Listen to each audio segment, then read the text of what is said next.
ಯಾಕಂದ್ರೆ ಪ್ರಚಾರ ಇಲ್ಲದೆ ಇರುವಂಥ ಒಂದು ಮಠವನ್ನು ತೆಗೆದುಕೊಂಡು ಹೋಗಿ ಇವತ್ತು ಅಂತಾರಾಷ್ಟ್ರೀಯ ಮಟ್ಟಕ್ಕೆ ಬೆಳೆಸಿದವರು ಯಾರಾದರೂ ಇದ್ರೆ ಅದು ನಮ್ಮ ಪತ್ರಕರ್ತರು ಹಾಗೂ ಮಾಧ್ಯಮಿಕರು ಅಂತೇಳಿ ಈ ಮೂಲಕ ಹೇಳ್ತಾ ಇದ್ದೇನೆ.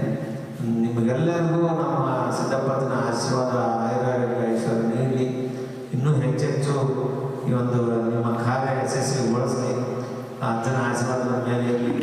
ಕೇವಲ ನಾವು ಬರೀ ಫೋನ್ನಲ್ಲಿ ಹೇಳಿದ್ದಕ್ಕೆ ಬಂದಿದ್ದೀರಿ ಅಂದರೆ ನಿಜವಾಗ್ಲೂ ನಿಮಗೆ ನಾವು ಧನ್ಯವಾದ ಹೇಳಲಿಕ್ಕೆ ಇಚ್ಛೆ ಪಡ್ತಾ ಇದ್ವಿ. ಎಷ್ಟೋ ಜನ ಬರೀ ಬರೋಲ್ಲ, ಆದರೆ ನಮ್ಮ ಮಠದ ಮೇಲೆ ಅಭಿಮಾನ ಇಟ್ಕೊಂಡು ನೀವು ಬರೀ ಒಂದು ಫೋನ್ನಲ್ಲಿ ನೀವೆಲ್ಲ ಬಂದು ನಮಗೆ ಈ ಒಂದು ಸಹಾಯ ಸರ್ಕಾರ ಕೊಡೋದು ನೋಡಿದರೆ ನೀವೇ ನಮ್ಮ ಪಾಲನೆ ಸಿದ್ದಪ್ಪ ಜನ ಅಂತ ಅನಿಸುತ್ತೆ ನನಗೆ.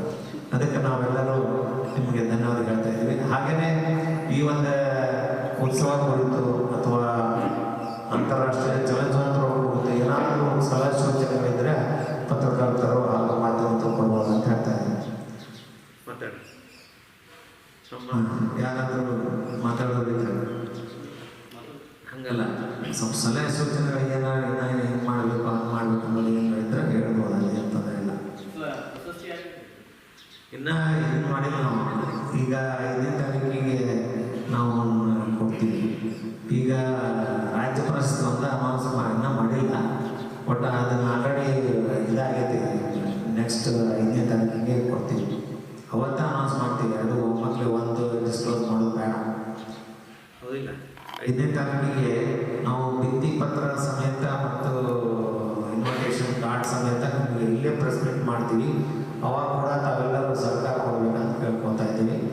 ಮತ್ತು ಈಗ ಈ ರೂಪರೇಷೆಗಳ ಬಗ್ಗೆ ಅಂತಂದರೆ ಈ ಹೋದ ವರ್ಷದಿಂದ ನಾವು 2 ದಿವಸ ಮಾಡ್ತಾ ಇದ್ದೀವಲ್ಲ, ಈಗ ನಮ್ಗೆ ಒಂದು ಸ್ವಲ್ಪ ಎಕ್ಸ್ಟೆಂಟ್ ಆಗಿದ್ದರಿಂದ ಭಾಳ ಇದಾಗುತ್ತೆ ಅಂತೇಳಿ. ಆದರೆ ಜನದ ಒತ್ತಾಯ ಮೇಲೆ 3 ದಿವಸ ಮಾಡಿರೋದು ನಿಂತಾರೆ ಗೊತ್ತಾ.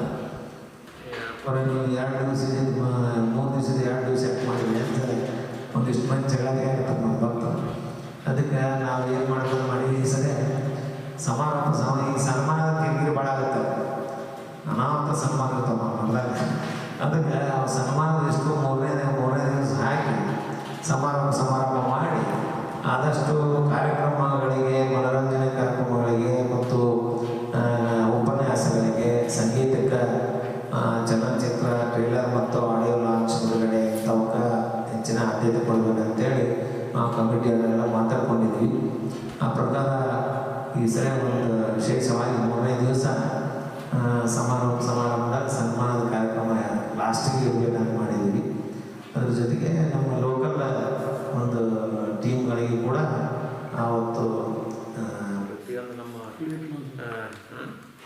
ಎಲ್ಲರಿಗೂ ಲೋಕಲ್ ಕಲಾವಿದರುಗಳಿಗೆ ಅವತ್ತಿನ ದಿವಸ ಒಂದು ದಿವಸ ಫುಲ್ ಅವ್ರಿಗೆ ಕೊಡಬೇಕಂತ ನಾವು ಡಿಸೈಡ್ ಮಾಡಿದ್ದೀವಿ ನಮ್ಮ ವೇದಿಕೆ. ಹೀಗಾಗಿ ಎಲ್ಲ ಜನಾಂಗದ ಜನರಿಗೂ, ಎಲ್ಲ ಕಲಾವಿದರಿಗೂ ಕೂಡ ಅವಕಾಶ ಕೊಡಬೇಕು.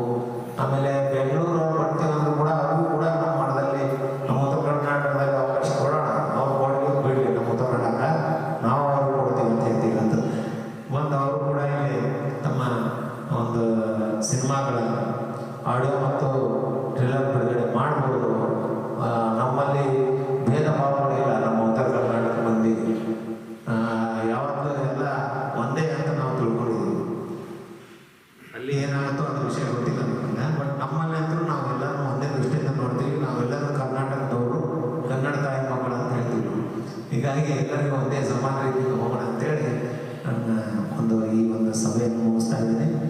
ಏನಾದರೂ ಸಲಹೆ ಸೂಚನೆಗಳಿದ್ರೆ ಕೊಡ್ಬೋದು ಅಂತ ನಾನು ಹೇಳ್ತಾ ಇದ್ದೀನಿ.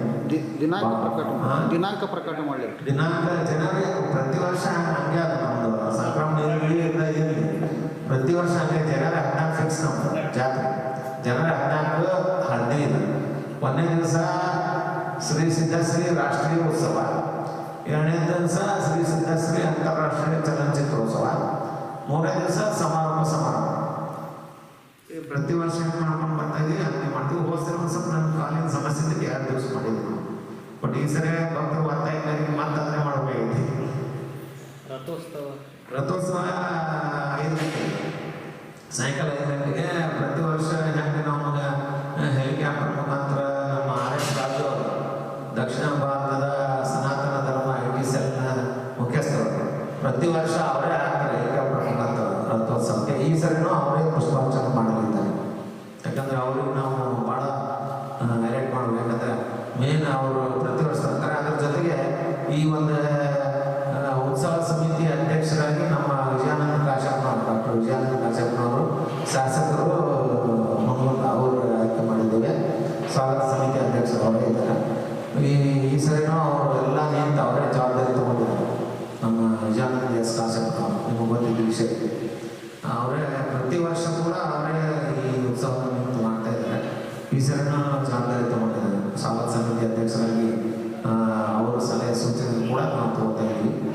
ಮೇಲಾಗಿ 3 ದಿವಸನೂ ಅವ್ರು ಇರ್ತಾರೆ. ವಿಜಯಾನಂದ ಕಾಶ್ಯಪ್ನವರು, ವಿನಾಯಕ ಕಾಶ್ಯಪ್ನವರು ಮತ್ತು ಇನ್ನೂ ಅನೇಕ ರಾಜಕಾರಣಿಗಳು ಬರ್ತಾ ಇದ್ದಾರೆ. ನಮ್ಮ ಕೇಂದ್ರ ಸಚಿವರಾದಂಥ ವಿ ಸೋಮಣ್ಣವರು ಬರ್ತಾ ಇದ್ದಾರೆ. ಆಮೇಲೆ ನಮ್ಮ ದೊಡ್ಡಮೌಳಿ ಪಾಟೀಲ್, ನಮ್ಮ ಮಾಜಿ ಶಾಸಕರು ಅವರು, ಮತ್ತು ಇನ್ನೂ ಅನೇಕ ಜನ ಭಾಳ ಬರ್ತಾ ಇದ್ದಾರೆ. ನಮ್ಮ ಕುಷ್ಟಗಿ MLA ದೊಡ್ಡಮೌಳಿ ಪಾಟೀಲ್, ಆಮೇಲೆ ನವಲಗುಂದಿ MLA ಮೋಹನ್ ರೆಡ್ಡಿ ಅವರು, ಆಮೇಲೆ CS ನಾಡಗೌಡರು, ಹಾಗೇನೆ ಅನೇಕ ಜನ ರಾಜಕಾರಣಿಗಳು, ಆಮೇಲೆ ಸ್ವಾಮೀಜಿಗಳು ಕೂಡ ಬರ್ತಾ ಇದ್ದಾರೆ. ಭಾಳ ಜನ ಸ್ವಾಮೀಜಿಗಳು ಬರ್ತಾ ಇದ್ದಾರೆ. ಹೀಗಾಗಿ ಒಂದು ಎಲ್ಲ ನಮ್ಮ ಮಠಕ್ಕೆ ಒಂದು ಏನೋ ವಿಶೇಷ ಅಂದರೆ ಯಾವುದೋ ಜಾತಿ ಪಕ್ಷ ಧರ್ಮ ಇಲ್ಲದೆ ಇರುವಂಥ ಮಠ ಇದೆ. ಹೀಗಾಗಿ ನಾವು ಎಲ್ಲರಿಗೂ ಗೌರವ ಕೊಡ್ತೀವಿ. BJP ಕಾಂಗ್ರೆಸ್ ಅವೆಲ್ಲ ಸಂಬಂಧ ಇಲ್ಲ. ನೀವು ಒಬ್ಬರು ಭಕ್ತರಾಗಿ ಹೊರಗಿಟ್ಟು ಬರೈತಿರು, ನಿಮ್ಮ ಕಾಂಗ್ರೆಸ್ BJP ಹೊರಗಿಟ್ಟು ಬರೋಲ್ಲ. ಇಲ್ಲಿ ನಮ್ಮ ಮಠಕ್ಕೆ ಹೊರಗಿದ್ರೆ ಭಕ್ತರಾಗಿ ಬರ ಅಂತಿದ್ದೀವಿ. ಆ ಪ್ರಕಾರನ ಹೊಂಟಿವಿ. ಹೀಗಾಗಿ ಯಾರು ನಮ್ಗೆ ಆಕ್ಷೇಪಣೆ ಮಾಡಿಲ್ಲ. ಇವತ್ತಿಗೆ ಯಾವ ರಾಜಕಾರಣಿಗಳು ಅವ್ರನ್ನೇ ಕರೆಸಿದ್ರಿ ಇವ್ರನ್ನೇ ಕರೆಸ್ರಿ ಅಂತೇಳಿ ಆಕ್ಷೇಪಣೆ ಯಾರು ಮಾಡಿಲ್ಲ. ನಮ್ಮ ಮಠಕ್ಕೆ ಮಾಡೋದೂ ಇಲ್ಲ. ಯಾಕಂದ್ರೆ ನಾವು ಇಂಗ್ಲೀಷ್ ಒಳಗೆ ಸಾಕೋದಕ್ಕೆ ಬೇಡ. ಹೀಗಾಗಿ ಎಲ್ಲರಿಗೂ ಸಮಾನತೆಯಿಂದ ಕಾಣುವಂಥ ರಾಜ್ಯದ ಏಕೈಕ ಮಠ ಅಂದರೆ ಸಿದ್ದಗಂಗಾ ಮಠ. ತಮ್ಮೆಲ್ಲರ ಸಹಕಾರ ಇನ್ನೂ ಹೆಚ್ಚೆಚ್ಚಿಗೆ ಇರಲಿ. ಪ್ರಚಾರ ಮಾಡಿ ಈ ಒಂದು ತಾವು ಕೂಡ ಇದರೊಳಗೆ ಭಾಗವಹಿಸಿ 3 ದಿನಗಳು ಕೂಡ ತಾವು ಕೂಡ ಭಾಗವಹಿಸಿ. ಯಾಕಂದರೆ ಈ ಒಂದು ವೇದಿಕೆ ಮುಖಾಂತರ ತಮಗೆ ಆಮಂತ್ರಣ ಕೊಡ್ತಾ ಇದ್ದೀನಿ. ಮತ್ತು ನಾಳೆ ನಮ್ಮನ್ನು ಕರೀಲಿಲ್ಲ, ನಿಮ್ಮನ್ನು ಕರೀಲಿಲ್ಲ ಅನ್ಬೇಡ್ರಿ.